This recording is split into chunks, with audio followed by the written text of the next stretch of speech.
మరి మేము ఆ రోజు చెప్పాం కదా, ఇప్పుడు ఎవరు కూడా రాజీనామాలు చేయకండి, వీధి మీద పడకండి. జగన్మోహన్ రెడ్డి గారు 5 సంవత్సరాల్లో మీకు 5,000 రూపాయలు ఇచ్చి ఉపయోగించుకుని మీ జీవితాలు స్థిరపెట్టవలసిన వ్యక్తి రాజీనామాలు చేసి రోడ్డులు పడేయమంటున్నారు.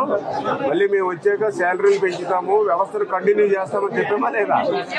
అలాగే నేను కూడా గట్టిగా చెప్పాను కదా. మరి మా మాటలు నమ్మాలి కదా మీరు. వాళ్ళు బలవంతం చేస్తే, వాడు బెదిరించి చేస్తే మీరు కూడా మాకు కంప్లైంట్ ఇవ్వాలి కదా. మీరు కూడా చెప్పాను ఆ రోజు, ఎవరినైనా బెదిరిస్తే కంప్లైంట్ ఇవ్వండి అని చెప్పాను. మీరు ఎవరు ఇవ్వలేదు. మరి ఏం చేయాలి చూద్దాం. ఇంటింటికి వెళ్ళి ఏ వాలంటీర్ కనిపించింది నేను చెప్పాను. చెప్పినా కూడా మీరు ఎక్కడ కూడా పెట్టలేదు. అది ఏం చేయాలో చూద్దాం. మరి మాట్లాడారు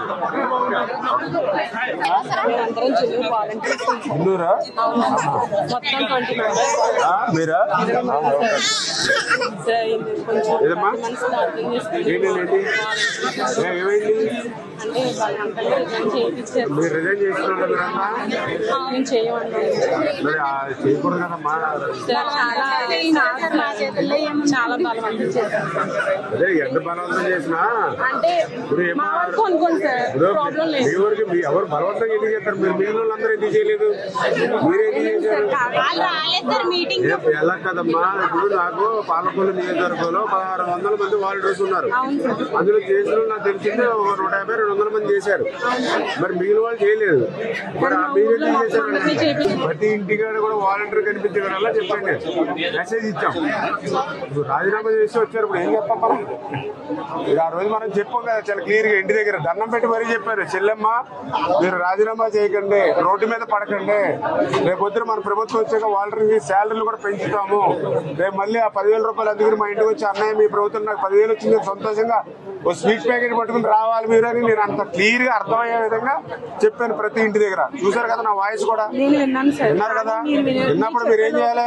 మన ఎమ్మెల్యే గారు కంటే నమ్మకస్తులు మీకు ఎవరుంటారు ప్రపంచంలో? మీరు ఉన్నప్పుడు ఏం చేయాలి? మీరు వీళ్ళ మాటలు ఎక్కలేదు, ఎమ్మెల్యే గారు ఉన్నారు అని మాకు ఉండాలి. మీరు ఎవరు చేయలేదు, మీరే చేశారు అనవసరంగా. టౌన్ లో ఉంది అక్కడక్కడే చేశారమ్మా, అందరూ చేయలేదు. ఇప్పుడు మీకులాగా స్టేట్ లో చేసిన వాళ్ళు ఉన్నారు. ఇది పాలసీ మ్యాటర్. ఇది రాష్ట్రంలో ఏం చేయాలో ఆలోచిద్దాం.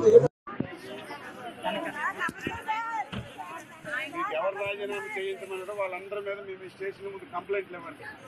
తర్వాత నేను మాట్లాడతాను. మీకు స్టేషన్ ఇష్యూ కాబట్టి మీకు బలవంతాన్ని ఎవరు సంతకాలు పెట్టి రాజీనామాలు చేయించారు వాళ్ళ పేర్లు మొహమాటం లేక అచ్చెన్నాయుడు చేయిస్తే అచ్చెన్నాయుడు, ఎక్స్ చేస్తే ఎక్స్ పేరు మీరు కంప్లైంట్లు ఇవ్వండి.